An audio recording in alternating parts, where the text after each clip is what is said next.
Everyone is arguing about AI and jobs. One side says robots are coming for your paycheck. The other says it's all hype, that AI will simply create more jobs than it destroys. So are they largely unaffected by what's going on in the world, by geopolitics? Or are they just choosing to look through that and they're looking at AI and all the productivity gains? Is that what you're seeing?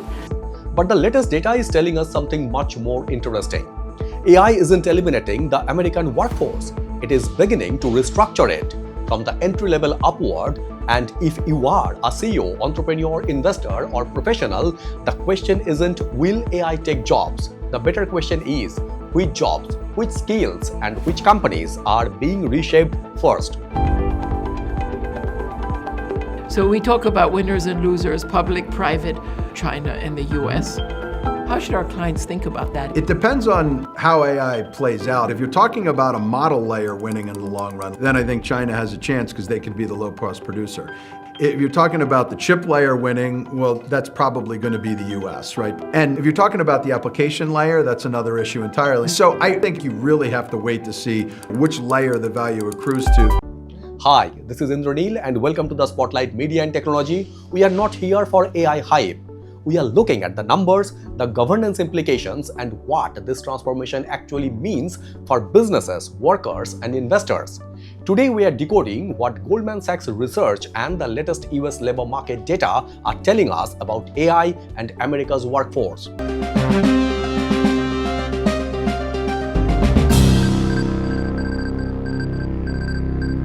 Let's start with Goldman Sachs. Its 2026 research says AI's impact on employment is already visible, particularly in technology, knowledge-based, and creative sectors. Goldman estimates that around 300 million jobs globally are exposed to automation by AI over a longer-term horizon. But here's the critical distinction. Exposure does not mean elimination. Goldman's analysts find that AI can substitute for some work while simultaneously increasing employment in areas where humans work with AI rather than being replaced by it. And we are now seeing evidence of this distinction in America's labor market. Technology. According to Challenger, Gray and Christmas, US employers announced 149,023 technology job cuts through July 2026. That's a 67% higher than the same period last year. Technology accounted for about 31% of all announced US job cuts this year. But here's where the story gets complicated. US employers also announced plans to hire 107,500 workers through July, which is up by 25% year over year. Aerospace, energy, manufacturing, automotive, these sectors are still hiring. So the data doesn't say AI is destroying employment. It says employment is moving, and that's a much bigger story. Now let's look at one number that deserves serious attention. In July alone, US employers announced 10,970 job cuts attributed to artificial intelligence. AI was the leading stated reason for job cuts for the fifth consecutive month. For the first 7 months of 2026, AI was cited in 112,713 announced job cuts, roughly 24% of all announced cuts. But there's an important caveat. These are announced job cuts, not necessarily jobs already eliminated. And AI isn't the only reason companies are restructuring.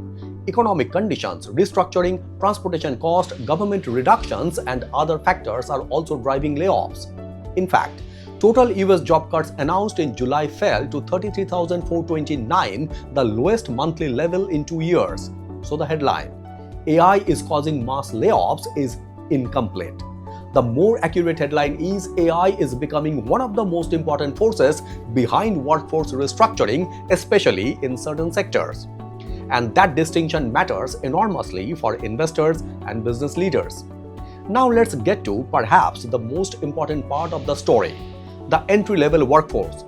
Goldman Sachs Research indicates that AI-related employment pressures are particularly visible among younger and entry-level workers. Why? Because many entry-level positions are built around tasks that AI can increasingly perform. First draft writing, basic research, data processing, customer service responses, routine coding, administrative work, document summarization, standardized analysis. These aren't necessarily entire professions. They are tasks within professions. And that's the critical distinction.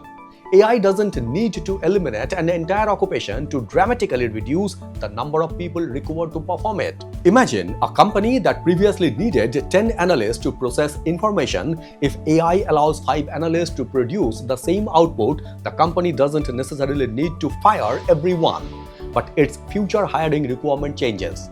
And that creates a completely different problem. The entry-level employee may not lose an existing job. They may simply discover that the next job doesn't exist in the same numbers. That's a structural change, and for business leaders, this creates a serious question.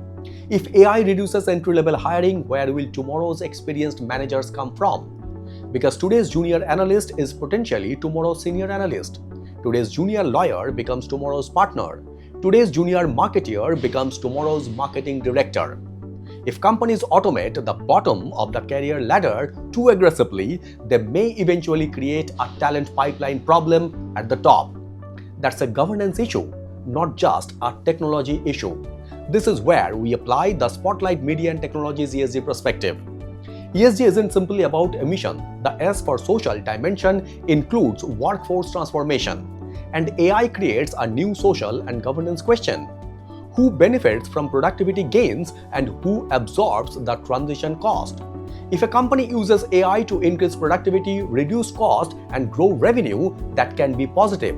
But responsible governance requires asking additional questions. Are workers being retrained? Are employees being redeployed? Are entry-level opportunities disappearing? Is AI being used responsibly? Are human decisions still subject to meaningful oversight? Are companies measuring productivity gains against workforce consequences? And perhaps most importantly, does the board understand the human capital risk created by its AI strategy? Because an AI strategy without a workforce strategy is incomplete. If you are a US entrepreneur or business owner, here's the practical takeaway. Number 1, don't ask how many employees can AI replace. Ask which processes can AI transform. That's a completely different mindset. Second, don't automate blindly. Automate repetitive tasks while investing more heavily in judgment, creativity, leadership, relationship, and problem solving. Third, build an AI-skilled workforce rather than simply a smaller workforce. The companies that win may not be the ones with the fewest employees. They may be the ones where each employee can produce substantially more value. And fourth, watch your talent pipeline. If AI eliminates too many junior roles today, you could create a shortage of experienced talent tomorrow. That's a strategic risk many companies aren't modeling yet. So is AI taking America's job? The data doesn't support such a simple conclusion. AI is clearly contributing to job cuts in some sectors. Technology has experienced significant restructuring. Entry-level workers face increasing pressure, but companies are also hiring. Aerospace, energy, manufacturing, and other sectors are creating new opportunities. And Goldman Sachs itself sees AI not only as a force for substitution, but also as a technology capable of augmenting workers and creating demand for new jobs and infrastructure. So here's our view at the Spotlight Media and Technology. The AI revolution isn't simply a job story. It's a productivity story. It's a capital allocation story. It's a human capital story. And ultimately, it's a governance story. The winners won't necessarily be companies that replace the most people. They will be the companies that figure out how to combine AI plus human capability plus responsible governance better than their competitors. Now here's my question for you. If you are a business owner or entrepreneur, are you using AI primarily to reduce headcount or to make your existing people dramatically more productive?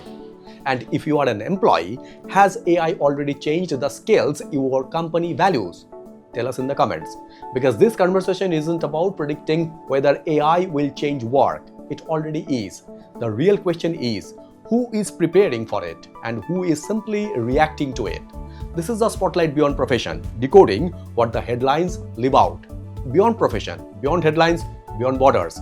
And if you are navigating AI, workforce transformation, or ESG strategy at your organization, we help companies with ESG strategy and communication. Link in the description. Follow the Spotlight Beyond Profession for the signal behind the story. Thank you very much for watching and signing it off.